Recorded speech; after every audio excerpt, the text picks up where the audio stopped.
The following video contains language that may be inappropriate for young viewers. Viewer discretion is strongly advised. Welcome to Behind the Bars, where we bring the unseen and the unheard stories from the depths of the prison system to the forefront. I'm your host, Jason Boss, and together we'll explore the madness, the chaos, and the harsh realities hidden behind the steel doors of prisons worldwide. From the local jailhouse to death row across the world, we'll show you the isolation, the seclusion, and the decades spent enduring unimaginable conditions. These are the stories of survival, struggle, and humanity in places most of us will never see. We're here to shine a light on what society often forgets, the voices of the incarcerated. Each story is real, each voice is authentic, and every moment reveals the raw, unfiltered truth of life behind the bars. Join me for a journey like no other, a journey into the darkness, the truth, and the resilience of the human spirit. This is Behind the Bars, real life, real stories. Ladies and gentlemen, friends and family, thank you so much for joining us. You are on Behind the Bars. I am your host, Jason Boss, and today I have a good friend of mine. His name is Shawn Wuertley, who has done a tremendous amount of time in prison, and he is joining us from a prison somewhere in Florida right now, and we have the honor and the privilege of talking to him, and I can't thank him enough. Brother man, Shawn, how are you doing? Man, it's one day at a time, brother. It's one step forward and two steps back. But Philippians 4:13, I can do all things through Yah who strengthened me. Absolutely. That is a beautiful way to intro this. Now, my brother, you have been incarcerated for a long time. Before we get into that, let's dive to the very, very beginning of this whole thing and let's talk childhood. Let's talk the early memories of your life. Now, before we do that, how old are you right now? I will be 47 years young in less than 3 weeks. Okay, so in 3 weeks you will be, you're going into 48 or are you just 47, right? I'm going into 47. 47. Okay, well, where did you grow up, and what are some early memories of that world? How did everything go down? Well, it started off a dark picture, but it's ironic enough, God's never lost control. Everybody says he's in control. He never lost it. I was adopted. Well, first I was born in Bloomington, Indiana in 1978. My mother was a stripper. My dad was a drug addict, so you can only imagine the combination there. A lot of abuse early on. Was adopted at the age of 2 and just had so many problems that it just, I guess it was to the point of, nobody understands, where a child's mind's at. I don't even think the child understands where his mind's at after abuse and so forth. Grew up in a Christian home. On my adopted side, I had one grandfather that was Orthodox Jew, didn't believe in Messiah, and then I had the other grandfather that was a deacon in the church. So you can only imagine the add-on of confusion that was there. But I had a lot of behavior problems. And the only way to deal with that was to send me to out-of-state boarding schools. That landed some issues with me being molested a few times, and more confusion to go with that right there. I'm an open book, so yeah, I got a question. It doesn't matter how personal it is, I share it because it's Yah that gets the glory, I could not be controlled. Most people say, this kid needs discipline. Well, you can only beat a kid so much before it becomes abuse. And there was no way to deal with me. They had me on Mellaril, Tofenol, Spiridol, Haldol, lithium, all these different psychotropic meds. And the problem wasn't psychotropic. The problem was spiritual. And nobody understood that at that time, Jason. Everybody was still caught up in the old psych meds are the best way to go to control our kids, not realizing that, the spiritual way is the way to go to control your kids. Long story short, about 9 or 10, my adopted parents just couldn't handle me no more, and I was given back to the court. Well, at 9 years old, when nobody wants you. So that didn't do nothing for me. I went through some more abuse in and out of the boarding schools and whatnot that I was in. I had no desire to know God whatsoever. That was just somebody made up in a book to me. I got tired of being abused, and at the age of 13, I ended up hitting the streets of Detroit as a runaway. Was all over Detroit, would make my way over there to the East Coast. Jersey was one of my favorite areas to go. And just ended up making my own family my own way. Went back to Indiana at one point, got caught there. Again, I'm the ward of the state, so there's an active warrant out for me at that time. A lot of confusion still. While I'm in Detroit, I'm living in the ceiling of a gas station during the wintertime because you're going to die if you're out in the elements of the winter up in Michigan anywhere. But I would get up in there to stay warm. Around, I don't know, spring. It was around springtime. I ended up coming out towards on the east side, and there was a dojo for kickboxing. And I would sit outside even in the rain and watch them guys in there doing the kickboxing. Got called inside of there, and that was probably the first Christian believer that I met outside of my family that took me in. And he's like, "Well, listen, my wife's a school teacher. I'll teach you all the training, in kickboxing and whatnot that you could possibly want to know, but you got to keep your C average with the schoolwork." And I said, "Man, I'm a runaway. I can't go to school." He's like, "We'll deal with that here. No drugs, no alcohol. We do Christian services on Sunday. You will show up, but you're not going to be a part of this." So I did that. Ended up going back to Indiana afterwards, and it's the only thing I was really good at is kickboxing because I had so much anger. And went back to Indiana, got picked up there. I'm trying to consolidate all this because it's quite a story there. And the Indiana part. Okay, so let me break in real quick. The Indiana part, the kickboxing. What age were you at that when you started doing that? I'm about 16. No. Yeah, I'm right about 16, going into 17 at that point because I was 17 when they finally caught me back in Indiana. Okay, so let's. There's so much here. I want to unpack this because you were talking about 2 years old. Do you remember what's your earliest memories of that time when you were that young? My grandfather was my best friend. That's the only man. I never heard him curse. I never heard him say anything bad about somebody. I seen him get mad at my grandmother one time, and it was over something that she had said about someone else. And he had said, unless you've walked in that man's shoes, you don't judge another man. That was my hero early on. I learned to ride mopeds with him, and I begged everybody to let me stay with him, live with them. But of course, back then you didn't. You get to choose where you live. Mom and Dad say you live in there, you live in there. That's the end of it. And so, did you ever meet your original mother and dad? Did you ever have a contact call? I did. You did? I did. Actually, at the age of 18, I got to back up here. At the age of 18, I ended up tracking them down. Okay. That turned out to be a little more of a nightmare than what it was worth. Okay. And so, you said you were adopted around 2 years old. Is that correct? Yes, sir. Okay, and so that was when you moved. You were into your Christian base, the Jewish grandpa, and then Orthodox other side.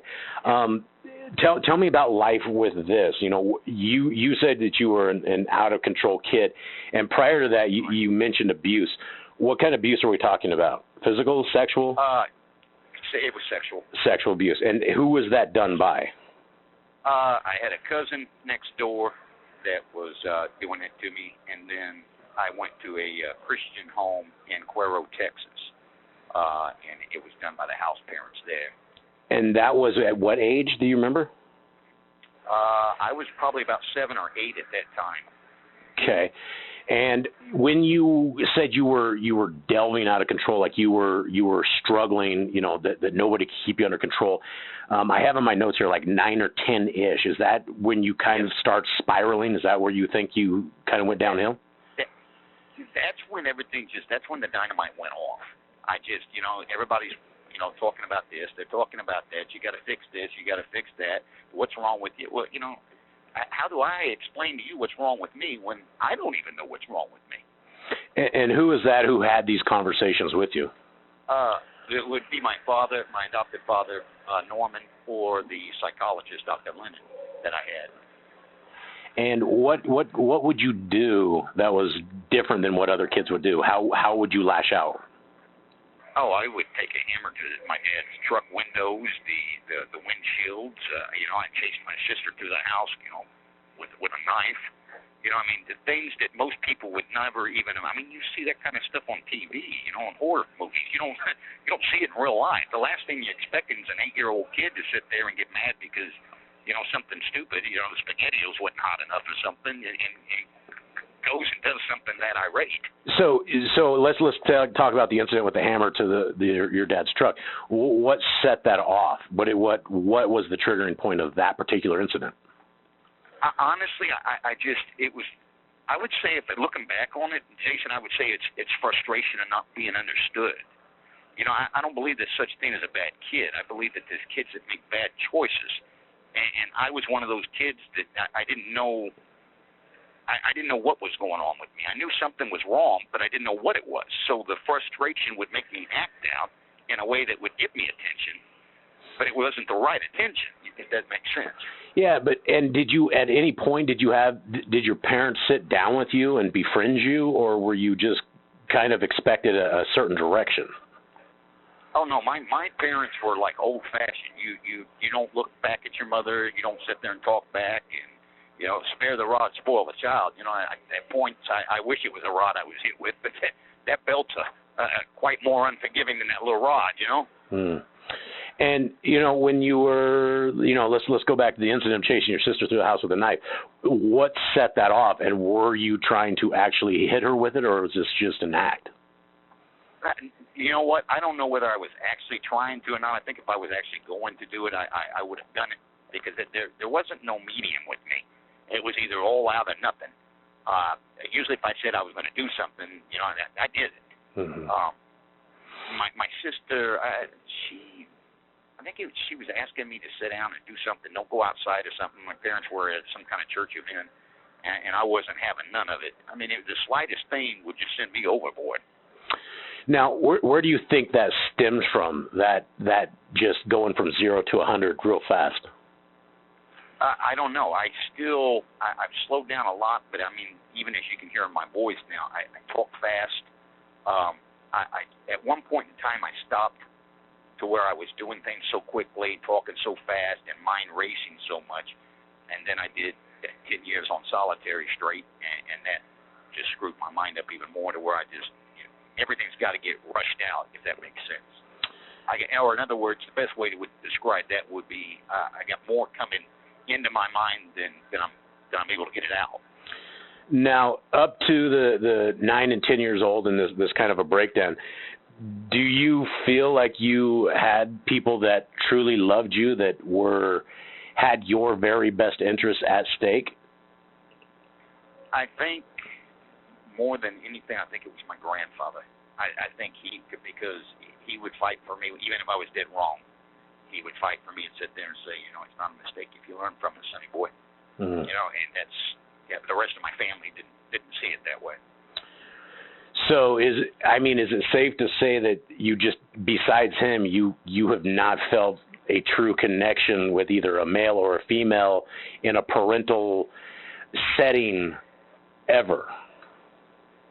Yeah, that would be, until recently. I was adopted, as an adult. I think I shared with you that. Mm-hmm. And then that turned out to be, it gets to the point to where, the old me wants to rear its head, and I try to keep it in the grave, but it wants to pop up and be like, you can't trust nobody. Mm. And that's how my mind was. If I don't trust you, I don't have to worry about getting hurt.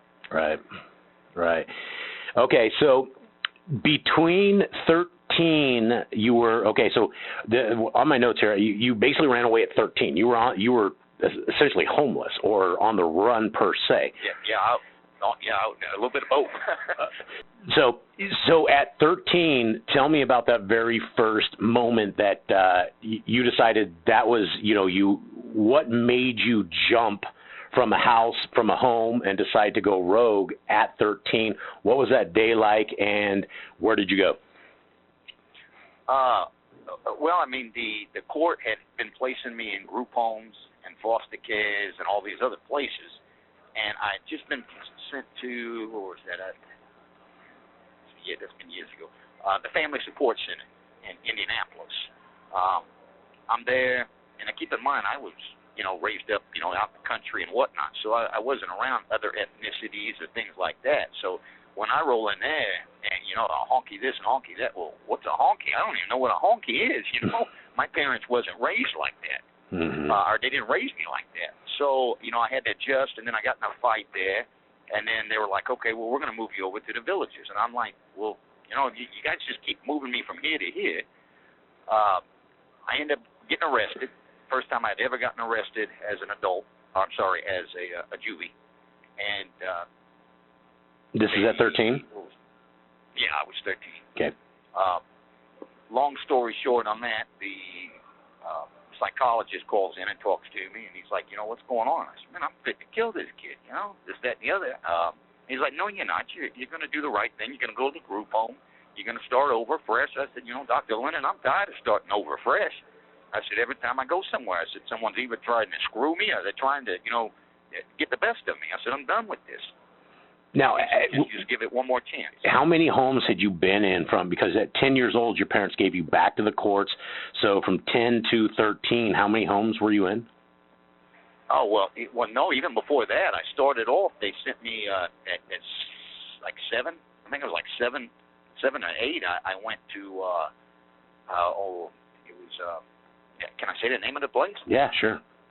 Okay, it was Christian Corral Ranch down in Cuero, Texas. Mm-hmm. And then I was abused there, and my mom came down with my grandmother to visit me and seen something wasn't right. She had no idea that I'd gone through all that. I was pretty good at holding things in. Went back to Indiana, started getting even crazier, sneaking out at night, taking my four-wheeler 2, 3 o'clock in the morning out on the highways and all that. But so they sent me to Oneida Christian Academy in Kentucky. I ran away from there. Went back to Indiana, again showing my butt, and then they sent me out to Missouri, American Home for Troubled Youth. Was out there and managed to con my way up out of that place. That didn't work, so they put me in Humana Hospital. That didn't work. They put me in Charter Hospital. That didn't work. So then they went to the court and said, we can't control this guy no more. We put him on meds. He's tearing the things up. He's sneaking out at night. It's a never-ending ordeal with him in regards to me. So the court picked me up, and then that's when I started going into even more counseling every single day, back to Humana Hospital, then to the, like I said, the group home. I get to the group home, and the guy there was a Christian, tried his best. He said, I don't think you're a bad kid. He said, I just think you're misunderstood. And I said, well, I wish you'd tell the rest of the world that. Went through that process there, got into a lot of fights with the kids. I'm one of those guys, I don't like you putting your hands on me. You can call me anything, and anything you want to call me, just don't put your hands on me. Mm-hmm. And you're in the city there. I'm a country boy, so that wasn't working out so well. And finally, I ended up helping one of the ladies move, and she molested me. Well, everybody's like, oh, well, that's the best thing ever, I'm like, well, no, it doesn't matter whether it's a guy or a girl, At that age right there, a kid shouldn't be going through that garbage. And what age was that? What's wrong with? I was 13. 13. That was the final straw. I said, I'm out of here. And ended up taking off. I'd always liked to. By the time you. Fact here. Sorry. By the time you were 13, how many times do you think you've been molested by different people? At least 4 or 5 times. Wow. Okay, so 13, you decided that was it, and you took off. Yeah, I just said, you know what, I'll take my chances on the streets. And what did that look like? Were you literally went to the streets? Did you what? How did that go down? Well, I'd always been my brother Jeff was in the Air Force, so I'd always been a military fan. I love my country. I don't necessarily agree with everything that goes on, but I still love my country. And I said, at one point in time, I'm going to be in the military at some point. Grew up knowing that. So I said, well, what better training opportunities than, to be able to say at 13 years old, I went out and became a soldier. I guess I was living in my own little reality. Some of it was fantasy, just to try to get through each day, Jason. It doesn't matter what was going on around me. I tried to stay in my own little world where I was safe. No. So I packed everything. Go ahead. Were you living in where did you live? What, in the streets? Like wherever I could get up underneath. If I could get up underneath a car at a car lot, the lower cars the better, I'd sleep there. If I could get inside of a car, I'd sleep in there. Gas stations with them lower tops, ceilings right there, you can get in there and sleep on one of the beams. That's what I did up there when I finally did get into Detroit. I got to a gas station that there was very few of those back there that didn't stay open 24 hours, and this was one of them that would close. So when the lights would go out, I'd come down, get into their squill buckets, and eat, whatever leftovers that they had that they'd throw in that squill bucket in the cooler. That was my dinner, and that's how I survived. Wow. Okay, so this is 13, and then this, you lived, basically a homeless life. Almost 4 years. Okay, and then so take me through that. What are your experiences, as a homeless, individual? Where did you get clothes? How did you swap clothes? Do laundry? Any of that stuff? What was that life like? Well, there's plenty of water up there, so you can always wash. I just sit there and rinse off. It's not like you can actually wash. I'm not working a job or anything like that. But go into grocery stores and just walk around eating food, or go in the bathroom with the food and eat it in there. Walmart wasn't a real big thing up in that area there, but they had other stores that you could just go into. Goodwill up there, you could go up in there and just change out. I put other clothes up underneath the clothes I had on and roll out that way. There's a Catholic church up there. I ended up sleeping underneath the pews there a few times, and the priest ended up getting me some clothes there as well. I really wasn't trying to trust no one, so I would try to do most of the stuff I could on my own. Now, did you ever end up doing any drugs during these times? Oh, absolutely. Anything that usually the old winos and whatnot. I didn't really have a lot of kids until I got into I was 15 or 16. So a few years, I'm talking to the winos and drinking whatever's left over in their bottles. Dope was plentiful up in there. When I say dope, I'm talking about reefer, Mary Jane. Tried to smoke a little bit of weed. And when did that start? When was your first intake of drugs at all? Oh, I was probably about 14. I wasn't on the streets very long before I started actually. I'd smoke some weed or drink some the old Mad Dog 20 back in the day. And this was hanging out with the homeless guys, where this was the same what they were doing? Yeah. Oh yeah. There's homeless all through Detroit. You can go over there. Eminem sings about the old 8 Mile and everything, but there's old factories and stuff. Even back then, some of the factories was going down. You could go hide out back in the back by the factories and whatnot. Okay, so when did this take us to, I guess, your first arrest as a? I said you got arrested the first time at 13 as a kid. Did you get arrested at any point during those 4 years you were homeless? No, I laid low. If there was a cop to be around, I'd wave and keep right on trucking. Mm-hmm. All right, so 16 years old, you were sitting outside, or this was around the kickboxing guys outside. Yep. This is kind of where I interrupted you the first time. So take me through from 16 to how did the kickboxing thing go down? Did you stick around that long, and what happened there? Well, I stayed outside mostly. I was, like I said, if I didn't let you get close to me, I didn't have to worry about you hurting me or betraying me.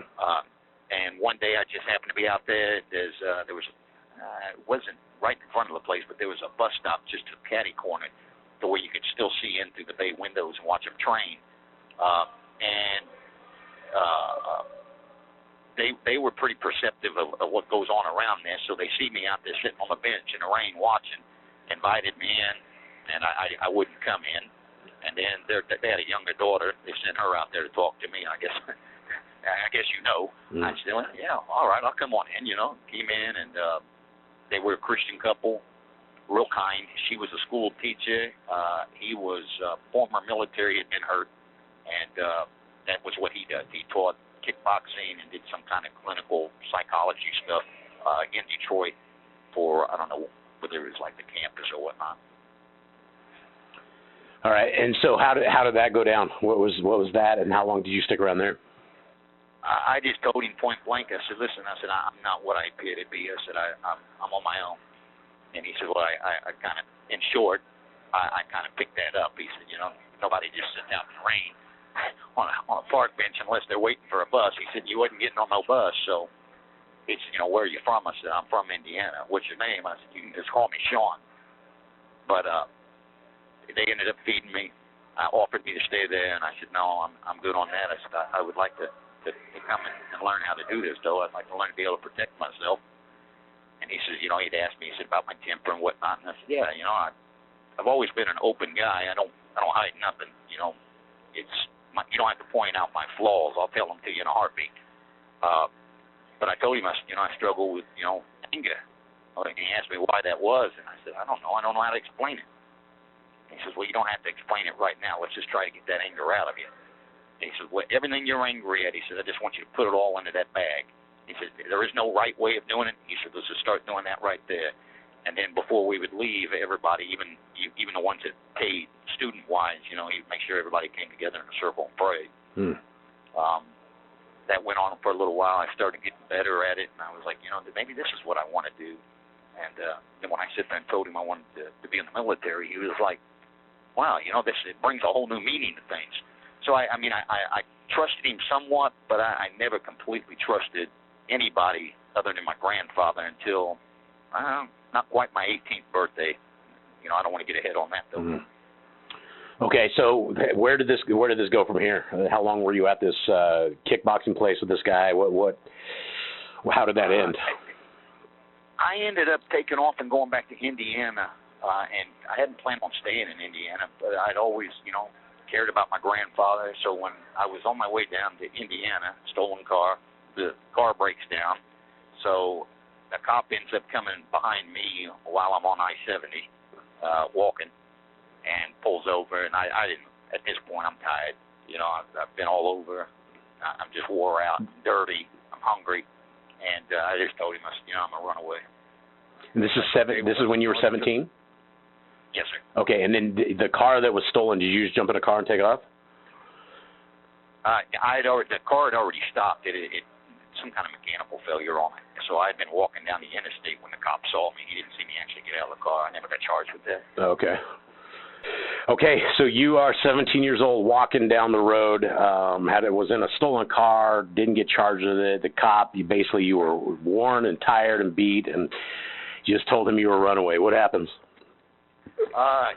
Puts me in the car. We end up actually, he feeds me out of his lunchbox. I'll never forget that. It's probably the only good encounter I've ever had with a police officer. Mm-hmm.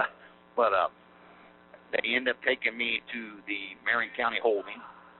My caseworker picked me up the next day and sent me to Richmond State Hospital. Now, what kind of hospital is that? Is that just a regular hospital? Oh no, it's psych. It's psych. It's got everything. That thing's been around for years. I don't think it's around now, but it was around then. Okay, so what was that like going into that? I mean, you had been in psych hospitals before, right? Right. I got in there, and right off the top, I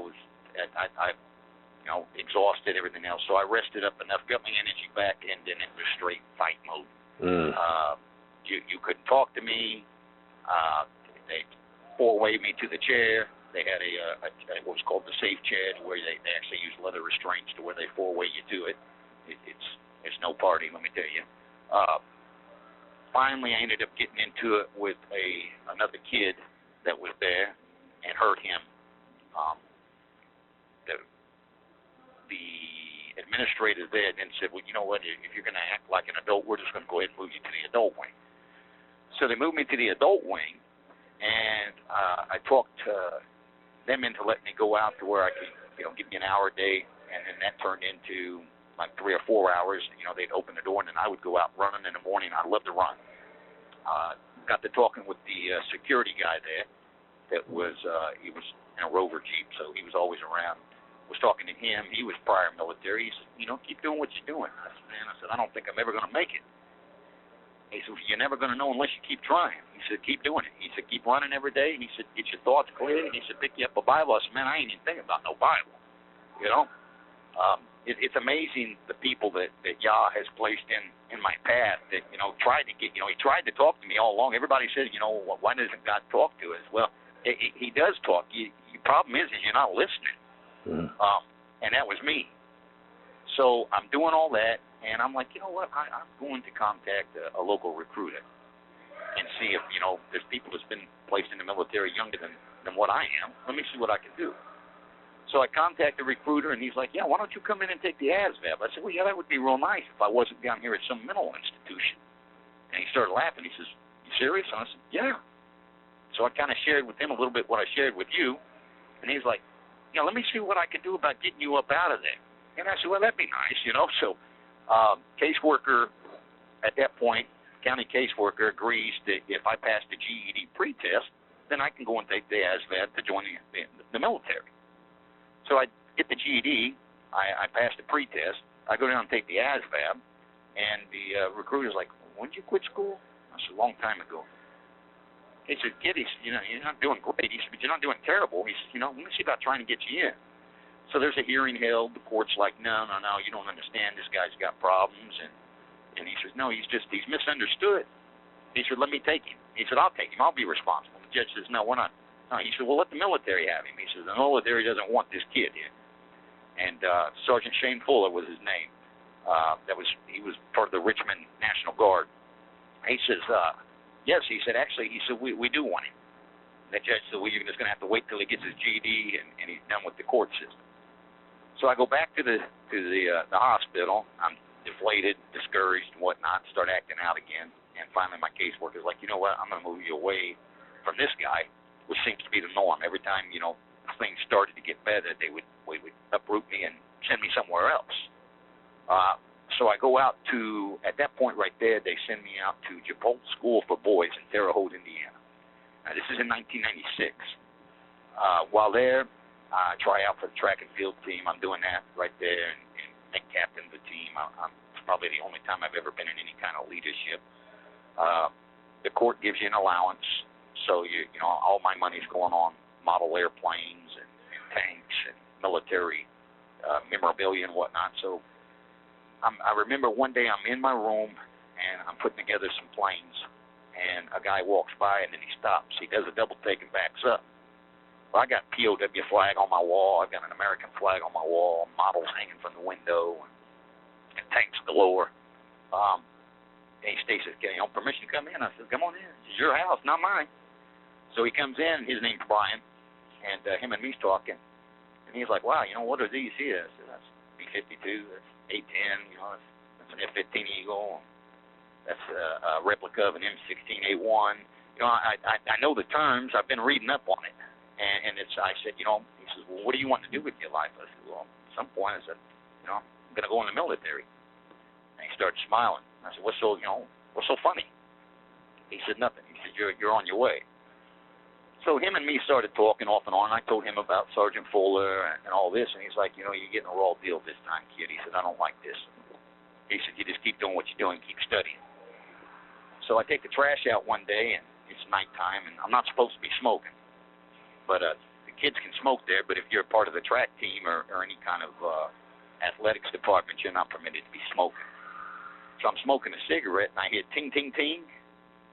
And I look, and you can see the shininess off of it, and I end up walking over there to it. It's a Budweiser. It's a Navy Budweiser, which is what your SEALs use. Some of them call it Trident. So I pick it up, and I look at him, and I said, what is this? I said, you're a SEAL? He said, no, I was. He said, back then, he said, we called them frogmen. He said, I got hurt during Vietnam. So we get to talking. He said, what are you doing smoking? And I said, ain't nobody around. He said, Shawn, he said, always remember this. He said, if you're going to go in the military, he says, you got to understand something. He says, and if you only remember this one thing, he said, remember this. He said, integrity is doing what's right even when no one's around. Mm-hmm. So I ended up giving him my lighter and whatnot. So I don't know. It's maybe 2 weeks later, Jason, and he wakes me up. It's like almost 12:30 at night. So I'm thinking, the first thing I'm thinking is, oh, man, this guy's going to be sick too. Here comes another sicko wanting to touch me or something. Mm-hmm. He said, come in the office. So I go in the office. He said, pick up that phone. I pick up the phone. He's got Sergeant Fuller on there. He says, what are you doing hanging around with the enemy? I said, what do you mean? He says, you got a Navy guy right there. He said, what are you doing talking to the Navy guy? just giving me a hard time to go. Mm-hmm. He said, listen, he said, you're scheduled to go get your GED, he said, here in about a week or two. He says, stick with Brian. He said, keep doing what you're doing. He said, this guy really does care about you. And I said, yeah, he's probably the first real friend I've had.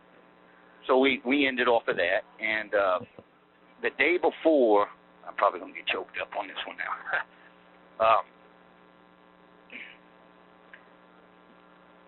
The day before, I'm to go take the test. Everybody's got their heads down. You can see people's been crying and everything else. And lo and behold, Brian's sister comes to me, and both of them are Christians. And she says, you got a second? We need to talk. And I'm like, yeah, where's Brian? She's like, he's not here. She said, let's go for a talk, or let's go for a walk. She said, let's go to the chapel. I said, we can talk out here. I don't want to go to no church. She said, no, we need to go into the chapel. So we go in the chapel there, and she tells me that Brian was killed that night. Wow. So I picked up probably every hymnal there was in that church and threw it at the crucifix. Told him, I said, I told her, I said, that's your God? That's what your God does? I said, for people that serve him, that's your creator? I said, God help me if I ever find religion. I walked out and just started hitting the track, just ran until my legs started cramping and throwing up and all that. And she's sitting out there. She's like, you don't understand his purpose. I said, I know this much. I said, he took a good man and left us these monsters here on the planet. I said, he's taking all the good people and leaving the monsters. I said, I don't want no part of you, God. And threw explicits up in there, too. So the next day, I go to take the GED. And, obviously I'm still distraught. So I just said, I'll never forget. I finished taking the GED. I put the pencil down, and I'll never forget the words I said. I said, lock and load, Brian. Took off, managed to go to the bathroom, went out the window away from the staff that was sitting out there waiting, and hit the woods. Sprained my ankle while I was in the woods, and stopped at a college and got a ride to Greenwood, Indiana. By now, I already know where my mom's at, my biological. Move in with her and call my former it'd be my former first sergeant, Shane, the recruiter, and said, hey, man, this is where I'm at. I'm laying low. I said, as soon as I get the results on the GED, I'm enlisted. Are you ready? He said, I'll be out there this week to see you before you even get the results. He said, let's get on this. And I told him everything that was going on. Get the results, enlist, and in the process thereof, met the first love of my life. Never had a girlfriend up to this point. Most guys are like, well, you're 17 years old, you never had a girlfriend? That's right, I haven't. So I meet her, and lo and behold, she's a believer. And I'm like, oh, you got to be kidding me with this church stuff, man. I look back on it now and kind of laugh, but back then there was nothing funny that, with me in regards to religion. I had no desire for that whatsoever. Mm-hmm.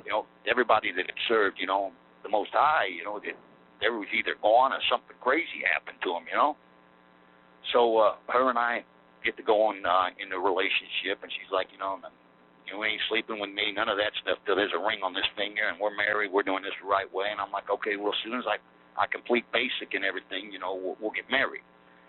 Her dad was a retired Army colonel, so I ended up going to church with her a few times. I'm miserable as all get out. I was sitting in the pew with her, but I was doing it to make her happy.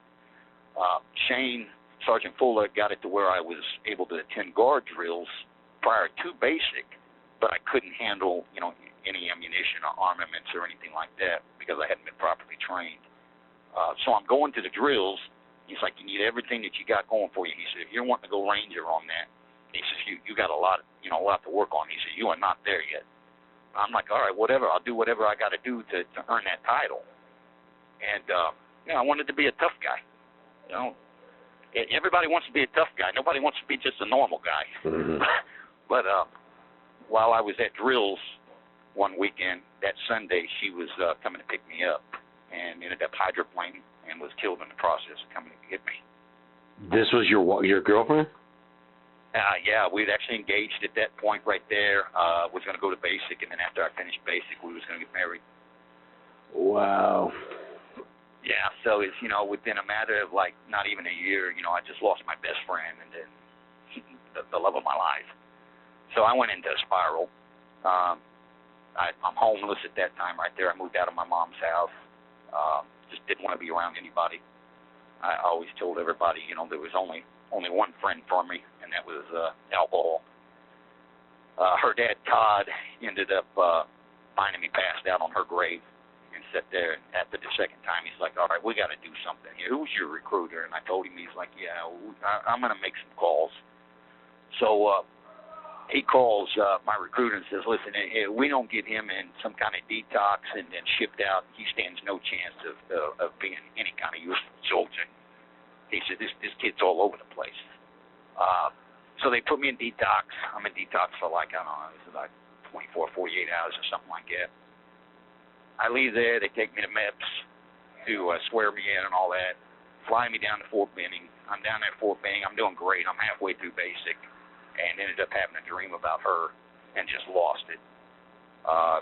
Threatened the DI. He's like, no, you're not going nowhere. I said, well, I'll tell you what, I'll meet you downrange. I said, when I put this, 30-round magazine in your head right there, I said, is that going to be enough to get me out of here then?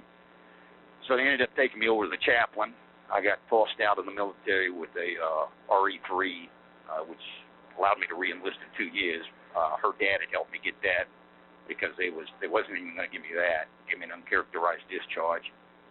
Come back to Indiana, and I'm like, yeah, this isn't working. So you are... Hi, everybody. My name is Jason Boss, and I'm the host of Behind the Bars. First, I want to thank you for watching, sharing, and supporting our channel.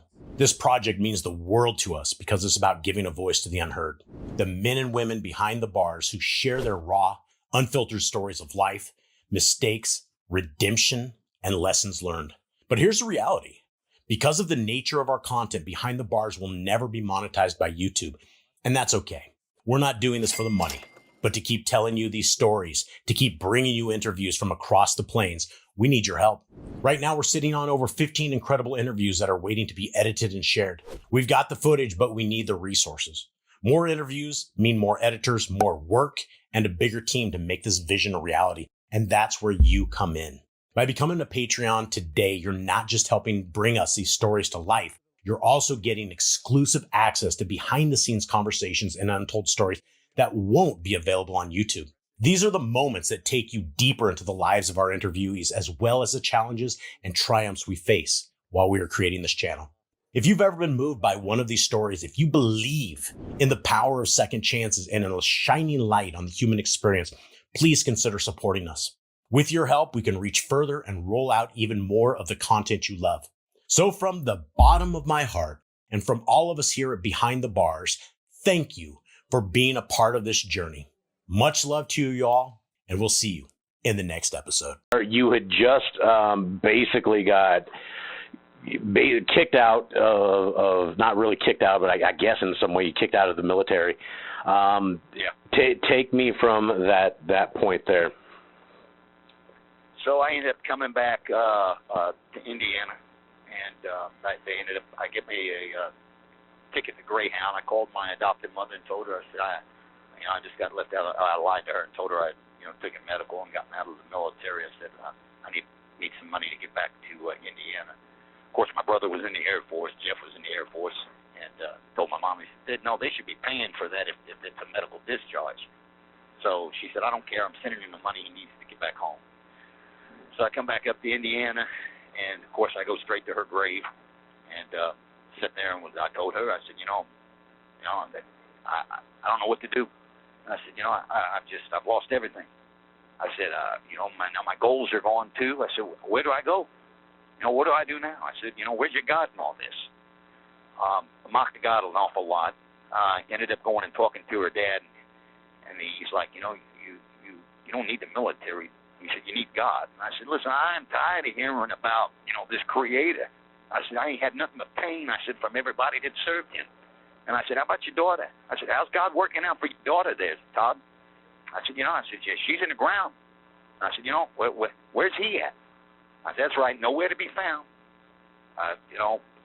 But left there and ended up borrowing a buddy of mine's Jeep.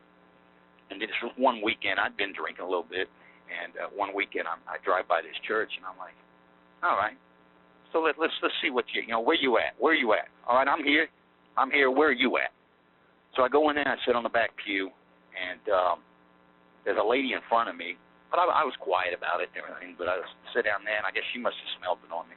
Looked back at me, gave me a dirty look, and about 2 or 3 minutes later, she goes and gets the deacons or whoever.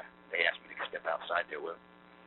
He says, sir, have you been drinking? I said, yes, sir, I have. He said, well, what are you doing here? I said, I'm trying to find some answers. And he says, well, you need to come back when you're sober. I said, come back when I'm sober. I said, yeah, you got to be kidding me, right? He said, yeah, you're not welcome here right now. I said, well, I'll tell you what. I said, you jerks ain't welcome in my life either. I said, if this is what your Jesus and your God's got to offer, I said, I don't want no part of it. So I rolled out of there and ended up going and smoking a joint, just sitting there trying to figure things out. So a buddy of mine, I talked to him. He's like, man, why don't you go get a job? He said, you're disciplined enough. He said, go get a job working for the sheriff's department. I said, yeah, me, a cop. I said, yeah, you got jokes, right? So about 2 or 3 weeks later, again, he says, listen, man, he says, I'm working at the jail there. He said, why don't you put a job? I said, man, I can't even pass the analysis right now. I said, are you kidding me? He's like, listen, give it a few weeks, clean up. He said, got good benefits and all that. He says, you might be able to use that to go back in the service. I said, man, I don't even know where I am right now. I said, I don't know who I am right now. So I go and clean up, go and work for the jail. And I'm like, man, this ain't cutting it right here. These guys are just they're more criminals than some of the guys I was running with out there. They're not too far from their own DC number. Left there and said, you know what, I'm going to get into some fighting. I'm going to see what I can do. And hooked up with a guy that used to be a state cop and started running hot cars with him and was getting some money off of that way. Got introduced to heroin at that point at his bar. Needed a way to support my habit, so I'm like, I'll boost some cars with you. He said, this guy does some prize fights up there. He said in Chicago, and I said, well, I don't know that I'm ready for that kind of stuff right there. I said, I can fight a little bit. I said, but I ain't no Bruce Lee. So I started training for that, trying to clean up on that right there while trying to do heroin. So that's like an oxymoron. How are you going to sit there and do all that while using? Were you slamming? Were you slamming heroin? Yeah, I was mainlining. Mm-hmm. Okay, so you were practicing for prize fighting and slamming heroin. Go on. Right. I don't want to come across. I don't want to come across as if I'm some tough guy. I'm not. I'm probably the most humblest guy in the world now. But I was an arrogant individual back then. You couldn't tell me nothing.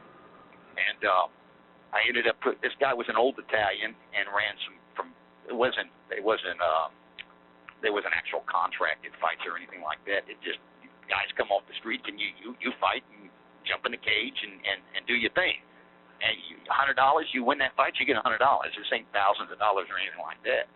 So I was doing that, and they found out I was mainlining. And he's like, no, that's over with. We do fights. It's enough stuff we do that's under the table as it is. The last thing we're going to do is have some drug addict coming in here too. And I'm like, well, up yours. Went back to my buddy that was a cop, a former cop, and he's like, man, why don't you just run hot cars, man? You're good at that. You can do that right there. So I started running hot cars, and I had never done anything to the point to where I was going to hurt anybody, but I always kept a pistol on me. So I'm driving. And what age are we at right about now? 19ish, 20? I'm still 18 years old. Oh, wow. Okay. Yeah, all this is moving, and there's no break between any of this. I'm just boom, boom, boom, boom, boom, boom, boom. It's like there's never a pause in my life. All right. So 18, man, you are young and gunning. Wow. Okay. Yeah, so what's that? Boosting cars it is, so keep on. Right, yeah, so I'm boosting cars. I move in with this girl I met, and I'm staying with her and her dad up there in Indiana. So I'm boosting cars. I end up working at a 7-Eleven at nighttime as well because I'm stealing stuff still. And long story short, they bust me for stealing. I think I stole like $1,400 or $1,500 out of the cash register, and I went and bought me a Camaro. and ended up getting arrested. That was the first time as an adult I was arrested for petty theft in Marion County. That's Indianapolis right there. Mm-hmm. I think I did like 18 days or something like that in the county jail in the bullpen and whatnot. Was supposed to be on probation, violated that, went back and did another 2 weeks, and that started the actual ball rolling to doing time. Mm-hmm. Left there, went to Martinsville, Indiana, hooked back up with the former cop, start running hot cars again. This time I'm going into the dealerships, taking the security down, and then going to get whatever keys I want to whatever vehicle, grabbing a plate, one of the solid plates, tossing it on whatever vehicle I want, and driving it to, Chicago or Cicero. I was all over. Chicago, Toledo, Detroit, Memphis, all over there, and then sometimes over there to Philly. Were they chopping these cars up then? Yeah, oh yeah. You're getting, they would just, there wasn't no replating, nothing. They just sit there and take the parts and add them on the different vehicles and whatnot. Mm-hmm. Okay. So, yeah. I'm sorry. Go ahead. So you were basically, so when you were popping these hot cars, this was back. I mean, so 18. This is kind of pre-security camera stuff. And so you were literally just like breaking into the dealerships, grabbing the keys, grabbing the cars, and did you run into pushback? Was there anybody there that ever caught you at these dealerships? No, actually what I would do is I would usually a glass cutter. I'd take a glass cutter, and then I would pop that glass open, run my hand through, and see if there's any actual contacts on the top of the door. That would let me know if there was an actual, because most of your security systems are going to run with 2 points of contacts on the top of the actual door where it connects from the frame to the door itself. Yeah. Okay, so do that. Yeah, let's keep rolling. So you were back popping cars with this guy. Yeah, going in and just I figured I stood a better chance. Most guys would just sit there and crack the ignition columns. I did, but I got pulled over once and was fortunate enough that the cop didn't get to see the actual ignition. He told me to slow it down. He had me another car, or he had him another call. So I got off on that, and I said that was too close to comfort. And everybody's like, man, no, just, just pop him. It's so much easier. I said, no. If you get pulled over, it ain't going to do you no good when he sees that cracked column. So I was actually going into the dealership. So when it was all said and done, when they did finally catch me, they was charging me for burglary of the dealership, theft of the plates, theft of the keys, and theft of the automobile. So I ended up going and doing time in Indiana, auto theft and all that other stuff. I went in there as a medium security prisoner, but I was so violent that they ended up upping me to a maximum security prison. I started off at Plainfield Correctional Facility, which is a medium security. Thrown out of there, sent to Pendleton, behind the wall. You got a lot of lifers and everything there. But they threw me out and sent me to the maximum control complex, which is inside of another prison in Westville, Indiana. Now, what was what was happening between? Where did the violence pick up? Were we just duking it out with other guys, or how did that go down? Oh no, these officers. Yeah, I had no respect for authority whatsoever. There was, after seeing what I saw working at the jail and then being around former cops and whatnot, I'm like, who are you? You're just as dirty as I am. Who are you to sit there and tell me? Again, like I said, Jason, I was an arrogant individual. I had no respect. I didn't respect myself, so I couldn't respect anyone else, Okay. All right. So you're moved to Pendleton, and you said behind the walls. What happened there, and how'd that go? I got into it with the captain there, and he's like, no, we're not dealing with you. You're already a problem child for Plainfield. We're going to ship you on out of here. So they sent me to the maximum control complex, which is a 24-hour lockdown unit up there. It's a prison inside of another prison. Does that make sense to you? Mm-hmm. Yep. When you come out, you're shackled, you're handcuffed. The handcuffs have got a leash to it. They come down between the bottom of your leg irons, so if you get stupid, they just pull your feet out from underneath of you. Wow. All right, so how long were you there, and how did that go down? Probably, I don't know, about a year maybe. I connected up with a former staff sergeant of mine. He took me under his wing. He said, "Listen, he said, I'll help you out, but I catch you lying to me one time, it's over." So he started looking out for me, visiting, writing, tried to get me to start memorizing Bible verses. Long story short with that, he picks me up. I get out, and we're thinking I don't have to do any work release or anything. So he gets me a job. I get settled. I go to probation to check in, and they're like, "Oh, no, you got to go to work release." And he's like, "Well, there's no way for us to work through this right here. He's already set up. He's got a job. He's staying with me, da-da-da-da-da." And they're like, "No." So I go to work release. Well, here it is. I've got 3 courtrooms I'm doing time out of. 3 counties I'm on probation in. Everybody wants money. They want these fines and costs. This courtroom wants this court costs and fines. This courtroom wants that. Probation department wants this. I'm $1,500 behind in Department of Motor Vehicle fines and whatnot. So I'm working and busting my butt. Everybody's wanting money, and I'm like, man, I ain't got it. I got more going out than what I got coming in. So got discouraged. Ended up leaving work and going to a strip club. Hung out with a stripper for the night. Ended up going and staying with my grandmother the next night. She talks me into going to church. Come back from church, and lo and behold, the sheriff's department's waiting on me. So they pick me up for escape. I go back to the county jail that I was in, Johnson County Jail. They hold me over. I don't want to be in there, so I just cop out on the 4 years for the escape charge because I'm already in violation of probation. They screw up and run it. Yeah, so I go back to prison. And while I'm there, they tell me you're in violation of probation. When you get done with your sentence, you're going to go to the court on this. I said, yeah, kidding me? I said, you're going to deal with me now. I'm not going to get out and end up coming right back. So I file some stuff in court, go back to the county jail on a probation violation and everything, and they end up running it concurrent with my sentence. That was a blessing. While I'm in the county jail, I talked to this guy. I'm like, hey, man, that's your girlfriend there? He's like, yeah. He says, her name's Michelle. So he's like, he said, yeah. He said, that's my girl there. I said, she got any friends or anything like that? I said, man, I'm going to need some pen pals. I said, I ain't interested in no romance.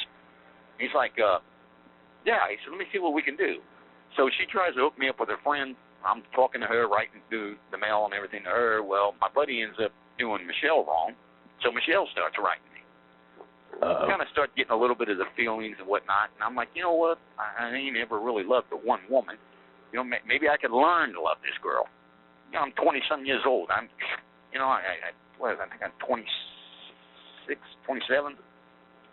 So I'm like, all right, maybe I can learn. I still haven't got it figured out, So her and I get to talking. She's visiting and whatnot. Some feelings get involved. And she's like, when you get figured out, why don't you move in with me? And I'm like, what? If we're going to do this, we're going to do it right. Let me try this God thing. So, and that was a good step for me there. It wasn't the final, that's for sure, but it was the first step towards acknowledging that, okay, you're real. So I get out, we get married. I said I do, found out, Lord, no, what did I do? Instead of I do, what did I do? Fell in love with her parents. Her parents are awesome, God-fearing people. Went to church with her, tried to do the whole God thing, and that's when I learned that, there's a difference between knowing about God and actually having a relationship with Yah. And that's a big difference, and people get it twisted. And I just wasn't there yet. So here it is. I've got an 8-year-old son. His name's Shawn. So I'm like trying to be the dad because he was born while I was incarcerated. I'm like, how do I do this? I can't even control my life. What am I going to do for this kid, man? I'm damn sure not trying to screw this kid's life up. So he falls in love with my ex. And, I'm like trying to balance things out with them right there because, he loves being around her. And finally I'm just like, you know what? Her and I's not getting along. The court's wanting more money. I'm making buku money building a stadium for the Indianapolis Colts. So, I've got my new truck, good-looking wife, money in my pocket and everything else, and I'm still miserable. And I'm like, why? Why am I still miserable? I got money. I can sit there and smoke some dope from time to time. I'm drinking. New truck. There's nothing that I could possibly need, and I'm still miserable though. So So her and I get into it. She's pregnant. I take off to go to Florida. I'm like, I'm not starting a new life, man. Forget it all. This kid's better off without me. I'm trying to excuse the fact that I'm not owning up to my responsibilities to my son, let alone my pregnant wife. Come down to Florida. This wasn't exactly the new start I had in mind, but hook up with some chicks down here, partying it up. I get back on the heroin, and long story short on that, my grandfather's best friend lived down here. He's since passed, but he takes me out there on a sailboat. So what was supposed to have been a day trip selling, he's got me out there, and he's like, you might as well get comfortable. And I'm like, what do you mean? He's like, we're not going back in for a couple weeks. And I'm like, are you kidding me? Man, I got a job. I said, I just sat there and lied my tail off to get this security job. I forged the dates on my DD-214 to make it look like I was an 11-year military police veteran. I said, I can't just sit there and be off of work. He's like, I've already talked to your boss. Everybody knows that you're on that crap. And I said, well, that's my business. He's like, no. He said, I owe this to your grandfather, and you owe it to your grandfather. He said, you can either kill me and try to sell it back. He said, good luck. He said, you can try to swim back. He said, you get eaten before you get to the side of the shore. So I stay out there. And I'm like, dude, listen, I just wanted to die. I'm coming off to this dope. I'm dope sick. Every bone in my body, and even parts of my body I didn't even know existed, is aching, throwing up. He's cleaning me up, the whole 9 yards. And then a little over, I don't know, it's about 9 days into this. I'm out there on the deck, laying on my back, still sick, but not as bad as the first day for obvious reasons. But I'm looking up and I'm seeing the stars, and I'm like, it's like nothing nobody sees out on the regular, on regular land, because this is too much light pollution. Mm. And I'm looking up, seeing all these stars, and I'm like, holy crap, you have to exist. There's no way that all this came into play. And I said, God, I said, if you're real, either change me or take me out, because I can't keep going like this. So we end up going back on shore. I get back to shore. He throws me the keys to the boat. He said, that's yours. I said, what? He's like, that's your boat. He said, you have no reason to fail now.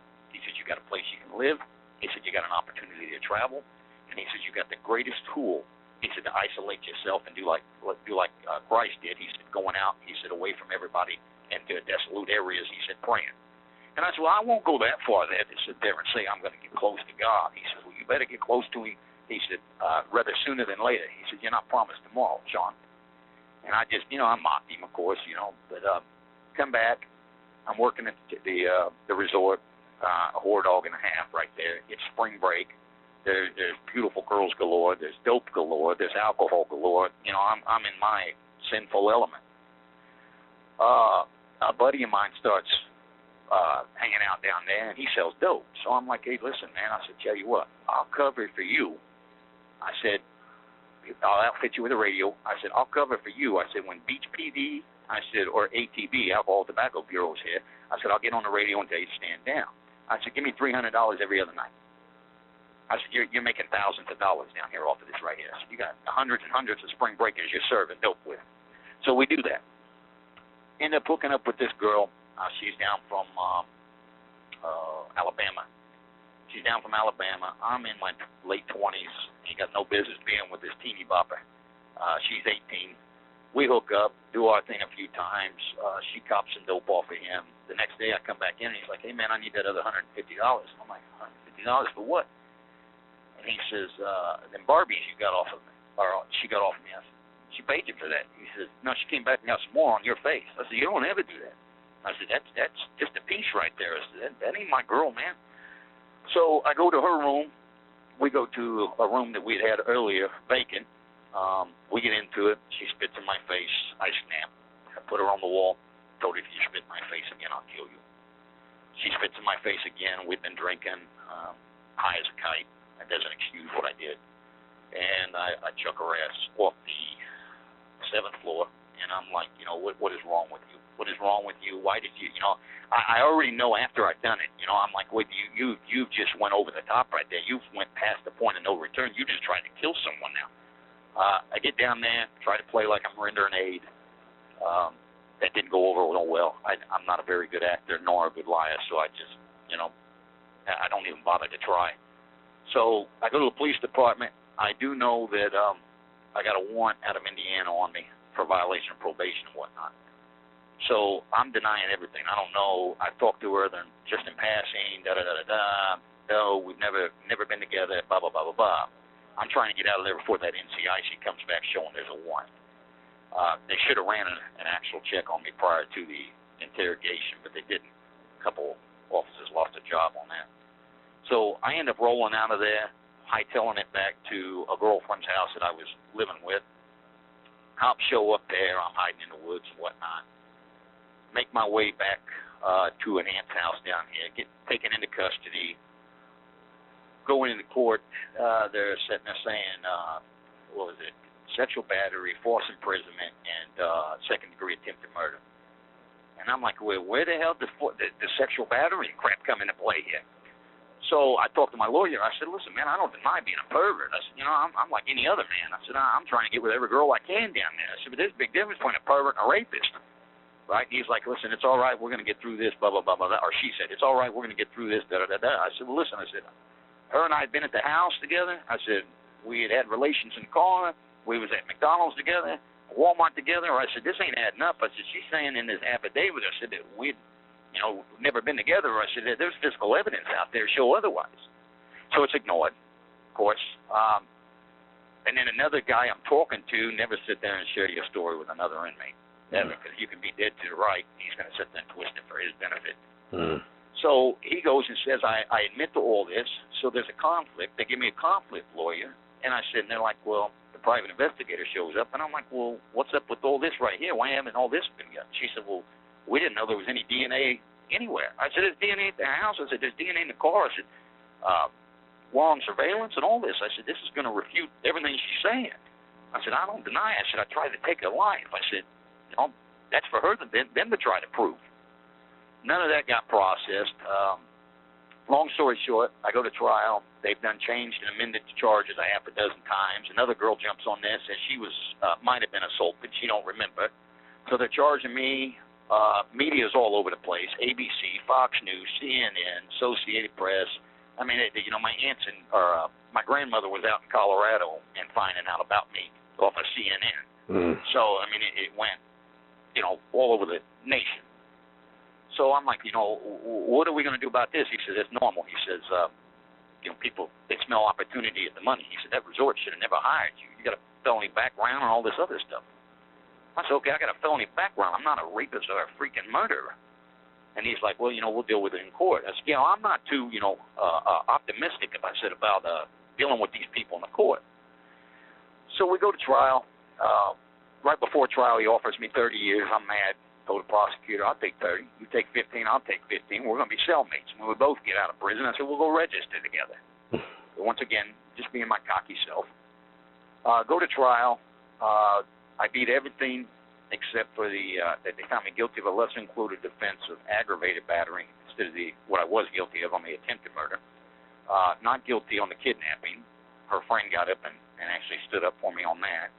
And then they got my DNA in her, so you got a sexual battery charge as well there. They run in concurrent or consecutive to each other. I just got a 30-year sentence. And 5 on a false imprisonment on another charge. So I'm like, you know what, this is crazy. So my former father-in-law and mother-in-law is down here visiting, and they're like, you're so ungrateful, Shawn. And I said, what do you mean you're so ungrateful? I'm so ungrateful. My father-in-law says, what did you say you asked God for? I said, to spare me of a life sentence. He says, he didn't just spare you of one life sentence, knucklehead. He said, the kidnapping and the attempted murder was both life sentences. He said, he spared you of 2 of them. He said, and you're worried about what somebody else is labeling you? I said, it's a pervert charge, Dad. I said, it's a pervert. And nobody takes a pervert serious. I said, that's a life sentence right there. He said, you don't know what God. I said, oh, here we go with this God crap again. So I go to prison. I'm in prison for a few years. I'd already been to CM, it's controlled management lockdown, for a few years for fighting and knives and all this garbage. And I'm out running the track. And one of the Christian guys, his name's Greg. I'll never forget the most solid Christian guy I ever met in my life. He's running. He comes in behind me while I was running the track. He said, hey, man, you're on the thing for Kairos. I said, I don't even know what Kairos is. He said, it's the thing that the chapel. I said, I don't do the chapel. I said, the only time I'm going to that chapel, I said, is to drop dope or nines. And he says, well, you're on that list, man. I said, I don't care. You can put me on any list you want. I said, I'm not going up there to no chapel. I said, you go hang out with them other God freaks. I said, I ain't got no room for your God, your Jesus, or anybody else in my life, man. So about a week later, I get notified. No, this was a month before. I'm already notified that from a chick that I had actually had relations with while I was down in Florida prior to me turning 18, or prior to me turning 19. She contacted me and said, hey, you've got a son.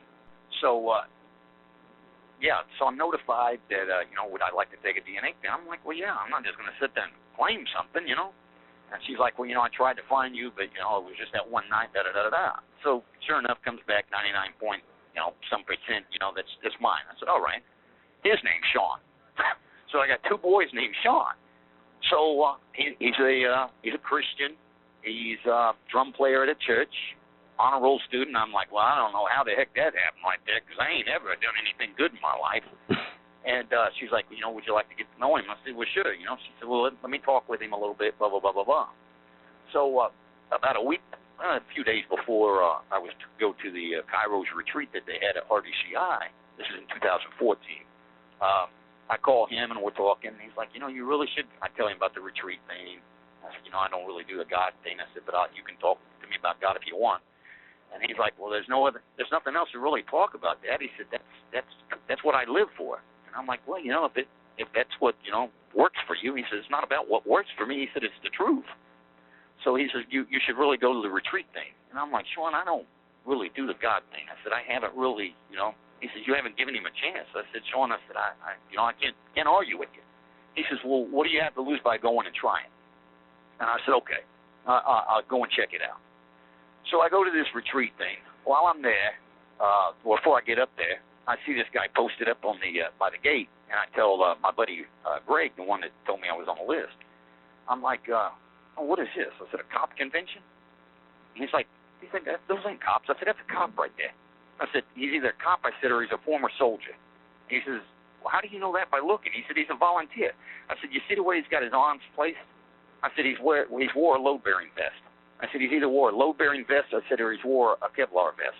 And I said, cops will sit there and do that to alleviate pressure off the vest. I said, the same thing a soldier does.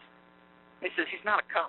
So sure enough, he turns, and now he goes to he brings his hands down to his waist and does the same thing down there. I said, that's off of a Kelly belt. I said, he's prior law enforcement. I said, he's holding his hands like that. I said, to alleviate the pressure, I said, from the hips off of his gear. I said, it's a habit. I said, you can't break it. He's like, he's not a cop. Where do you come up with this stuff? I said, all right, whatever, Greg. So we get in there to the chapel, and they start talking about what the Kairos thing is and everything else, and that, God is real, and, the woes in their life. So they get up there, they're crying. These volunteers, I say they. The volunteers are crying, talking about, that they're flawed too, and this, that, and the other. And I look at Greg, and I said, you got me up here with a bunch of crybabies, man. I said, I ain't with this. I said, all I keep hearing about is Jesus and God and misery. I said, that doesn't sound like anything real impressive right there. So then the guy gets up there, and the one I pointed out, his name was Corporal Bob Burns. He's actually a minister down in Safety Harbor now. I still talk with him from time to time. Amazing guy. If you ever get to talk to him, I'll point him out to you sometime. But he gets up there, and he says, some people think I'm a pansy, he said, because I look out for an inmate, or I give an inmate an extra tray or a blanket or whatnot. He says, my name is Bob Burns. I'm also known as Corporal Bob Burns. And I look over there at my partner, and I'm like, I told you he was a freaking cop. So we go through, and then I get to talking to another volunteer. His name was Dan. He was a chaplain, old man, but he reminded me of my grandfather. He turns out to be a former California highway patrolman. I'm like, well, you got me down here. Cop convention, man. So I'm reluctant to open up, and it's like, well, what is your push off against God? And I tell him, the story about how I went to the church, and they told me, come back when I'm sober and whatnot. And I'll never forget, a couple of the volunteers started breaking down, and they said, that's not how our God operates. He said, and that's not how real believers operate.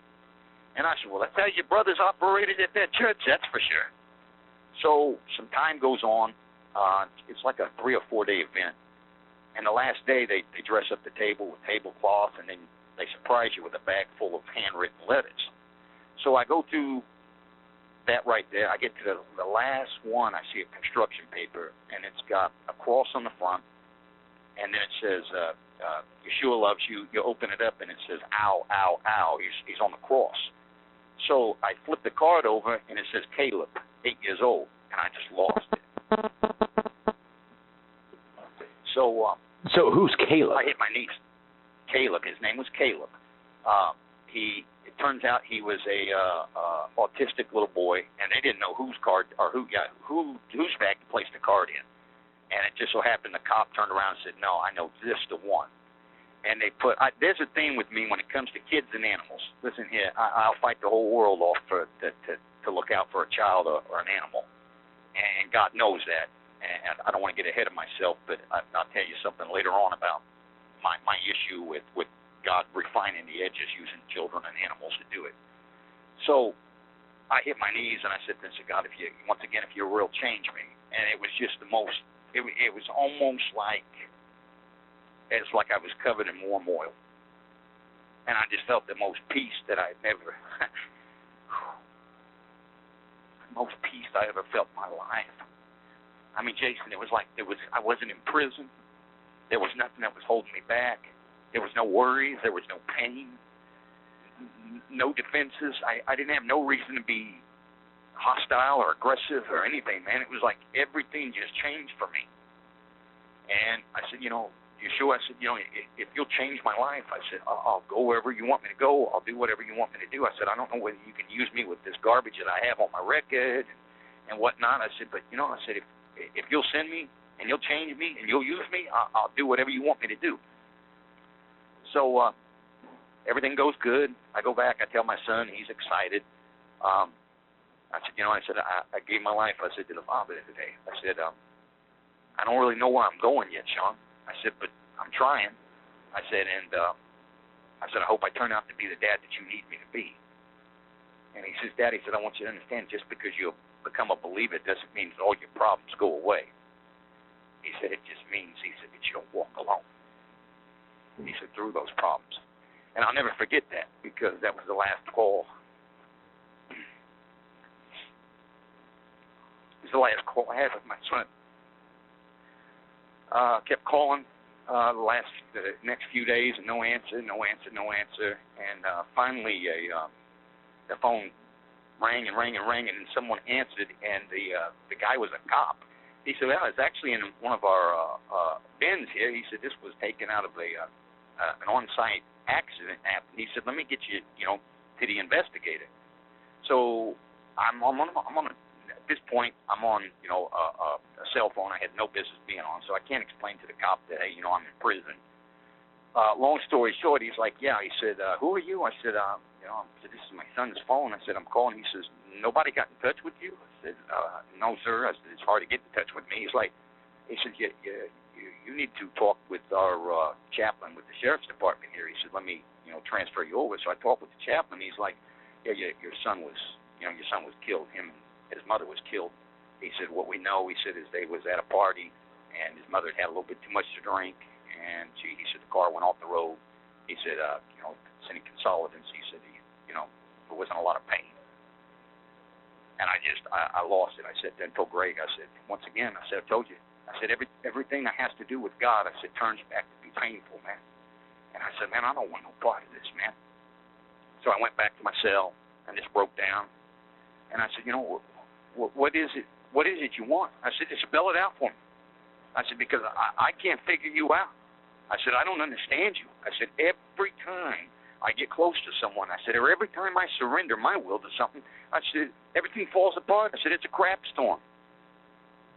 And I just literally, I said, I don't know what you want me to do. And later on that evening, I prayed some more and sat there and talked with a couple of brothers. They prayed for me.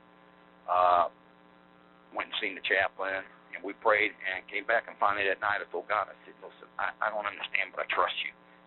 I said, I don't understand. So I go through I don't know, about a week of fighting it and trying to get through. And finally I said, you know what, I've had enough.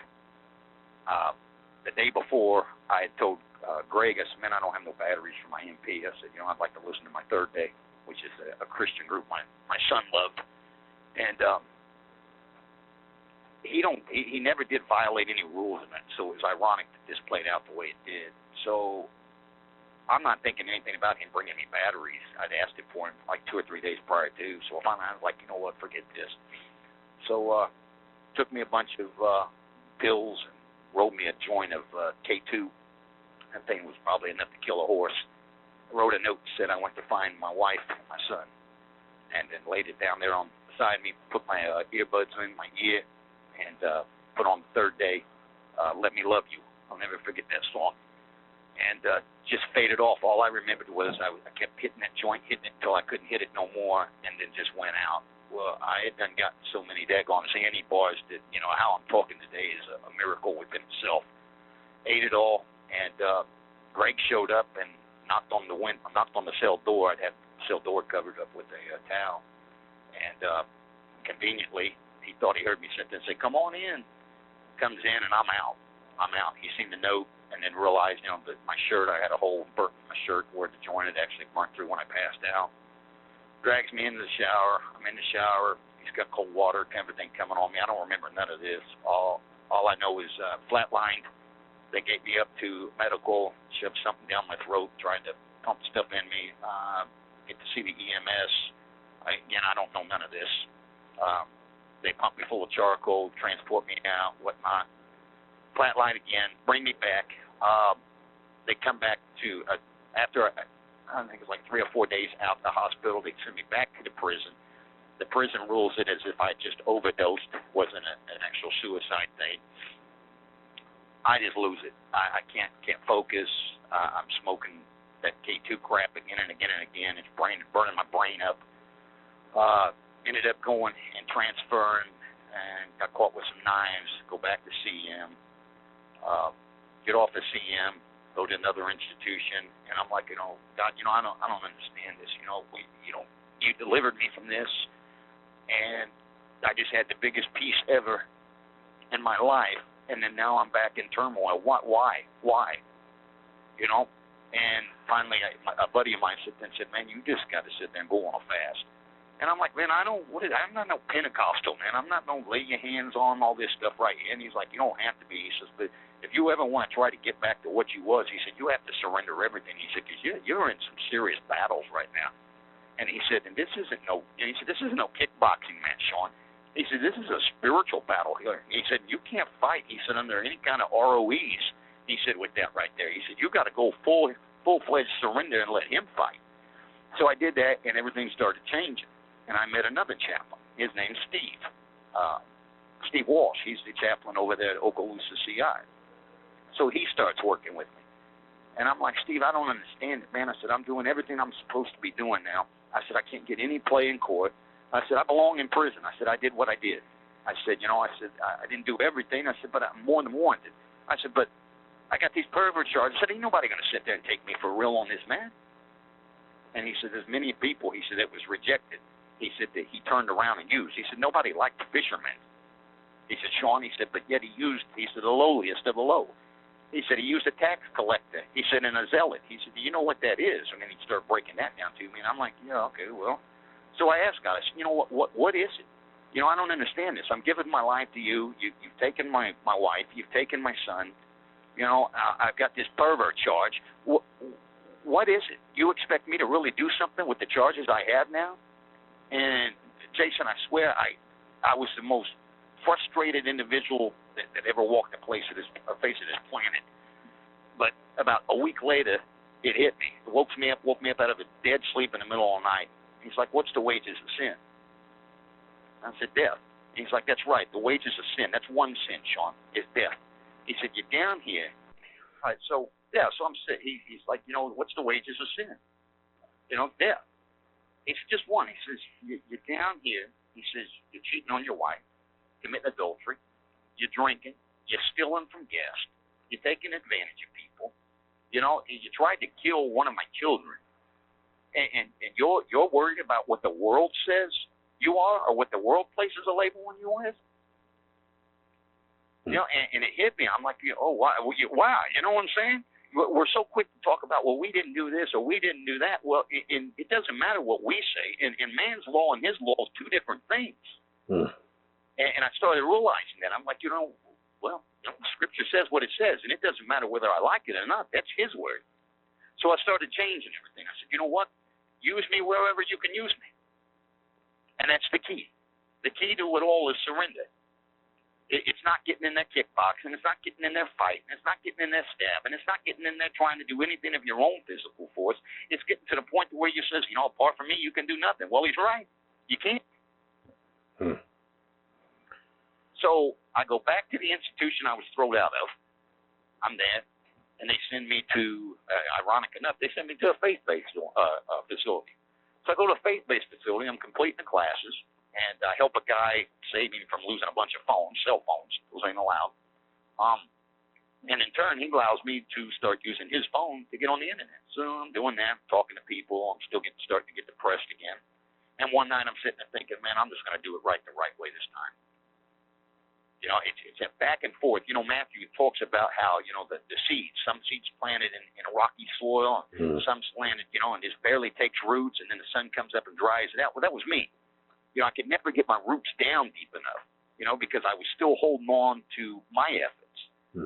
So one night I'm sitting there thinking, this is it, man. I'm looking at the light. I'm like, I'm just going to hang myself. There ain't no way of coming back off of a broken neck. So I'm on Facebook, and then I'm goofing around on some other sites and whatnot, and it gets Christian singles. And I'm like, yeah, fat chance with that. First off, I don't do the Christian thing. Second thing, the last thing I'm thinking about is trying to marry some girl or date some girl. So kicks and giggles I put up in there. I said, listen, I'm in prison. I didn't do everything that I'm convicted of, but I didn't warrant enough to warrant prison. I'm not interested in sex. I'm not interested in pictures. I'm not interested in anything but other than a friend. Well, about 10 minutes later, I get a ping, and I start talking to this girl named Jennifer. She's a believer and whatnot, and we start breaking down. She's like a Christian, and I'm like, well, I break down the Sabbath with her and whatnot. And she's like, where are you getting all this?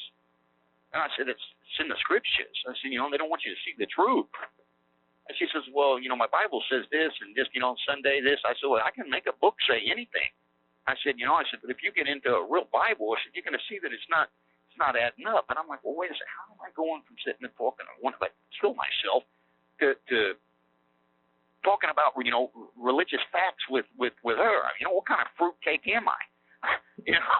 So we get to going, get to talking, and again, almost like deja vu of my first marriage, we get to talking and whatnot. Well, she converts into Messianic Judaism and everything just changed. She's got a daughter that's, she's got 3 daughters, and the middle one is 14, McKaylee, but she goes by Gracie. And once again, God uses this kid to just melt me. And she's like, you can be a part of our family, Shawn. So we start growing, and now, here it is. 4 years later, we're looking at getting married. I've been clear of DRs for quite a few years now. I'm looking at possibly going to New York to do the rest of my time. And I'm leading a Messianic Shabbat service here every Friday. So it's like, God's been calling me all along, but I just haven't been listening, Jason. It's the story of everybody's life, but nobody realizes that my story is everybody else's life. They've got the same story. They just may have it in different areas of their life, not maybe per se exact, but similarities. And it all comes down to, if you don't surrender, you're never going to get nowhere. You can sit there and mash that pedal down on that Jeep in that mud all day long, and it's going to spin, man. You got to get somebody to get some traction up underneath that to get out. And if you're not using Yahushua as your traction, you're dead in the water, man. Absolutely. Wow, that has been an amazing story, my brother. I think this is probably a close to the end of this podcast, and For anybody that is listening into this podcast, in the description below, I'm going to leave a couple different ways to contact Shawn and to support him and to give him a little bit of love.